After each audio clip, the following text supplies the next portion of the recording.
बेलापुर नाम के एक छोटे से गांव में मीरा नाम की एक लड़की अपनी माँ राधा और पिता मोहन के साथ रहती थी। मीरा का परिवार बहुत गरीब था और उनके माता पिता मजदूरी करके जैसे तैसे घर का खर्च चलाते थे। दिवाली का त्योहार नज़दीक आ रहा था। एक दिन मीरा ने अपनी माँ से उत्साह में पूछा, माँ, दिवाली आने वाली है, क्या हम भी नए कपड़े और पटाखे लाएंगे? हम अपने छोटे से आंगन में दिए जलाएंगे और रंगोली भी बनाएंगे ना?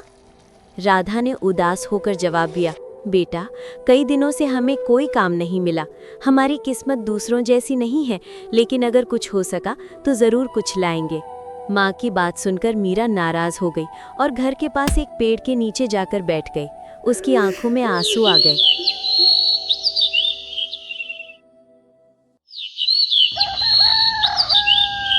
दिवाली के कुछ दिन पहले मीरा उदास मन से नदी के किनारे बैठी थी। तभी दो लड़कियां खेलते हुए उसके पास आईं।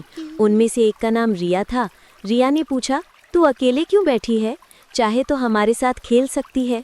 मीरा ने हिचकते हुए कहा, मैं नहीं खेल सकती। मैं गरीब परिवार से हूँ और तुम अमीर लगती हो। तुम्हारे माँ पिताजी मुझे तुम्हारे साथ खेलते देख डांटेंगे।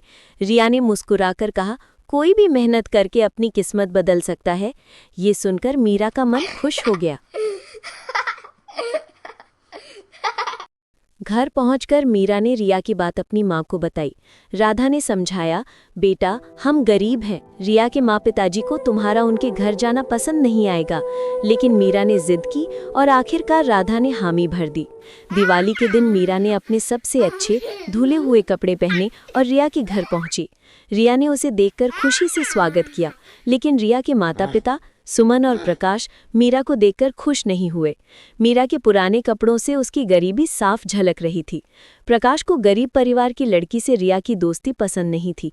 उन्होंने रिया को एक तरफ ले जाकर कहा, बेटी, गरीब लोगों से दोस्ती मत करो। ये पहले दोस्ती करते हैं और फिर चोरी करते हैं। मीरा ने ये सुन लिया और दुखी होकर बाहर चली गई। वो दूर खड़ी होकर आसमान में फटते पटाखे देखने लगी। जब रिया पटाखे जला रही थी, तभी एक रॉकेट गलती से उसके पास गिर पड़ा। मीरा ने ये देखा और दौड़कर रिया को वहां से हटा दिया। जैसे ही रिया हटी, जोर जोर से पटाखों की आवाज़ हुई। इस हादसे में मीरा के हाथ और पैरों में चोट लग गई। रिया के माता पिता बाहर आए और सब देखकर हैरान रह गए। रिया ने अपने पिता से कहा, पिताजी, अगर आज मीरा न होती तो मुझे कुछ हो जाता। उसने मेरी जान बचाई। प्रकाश ने मीरा से कहा, बेटी, मैंने तुम्हें गलत समझा। तुम्हें इतनी चोट लगी है, चलो अंदर, मैं अभी डॉक्टर बुलाता हूँ। उन्होंने मीरा को ढेर सारी मिठाइयाँ और नए कपड़े दिए। मीरा घर लौटी तो देखा कि उसकी माँ उदास थी। मीरा ने मिठाइयाँ और कपड़े दिखाए, लेकिन राधा ने उसके हाथ पैर पर लगी पट्टियाँ देखकर चिंता से पूछा, ये क्या हुआ? मीरा ने सारी बात बताई। तभी रिया अपने माता पिता के साथ मीरा के घर पहुंची। प्रकाश ने मोहन से कहा, तुम्हारी बेटी बहुत बहादुर और ईमानदार है। उसने आज मेरी रिया की जान बचाई। मैं चाहता हूँ कि आप सब आज हमारे साथ दिवाली मनाएं। सभी ने नए कपड़े पहने और रिया के परिवार के साथ मिलकर दिवाली की खुशियां मनाई। इस कहानी से सीख, अगर हम ईमानदारी और मेहनत से काम करें तो किस्मत हमें इसका फल जरूर देती है।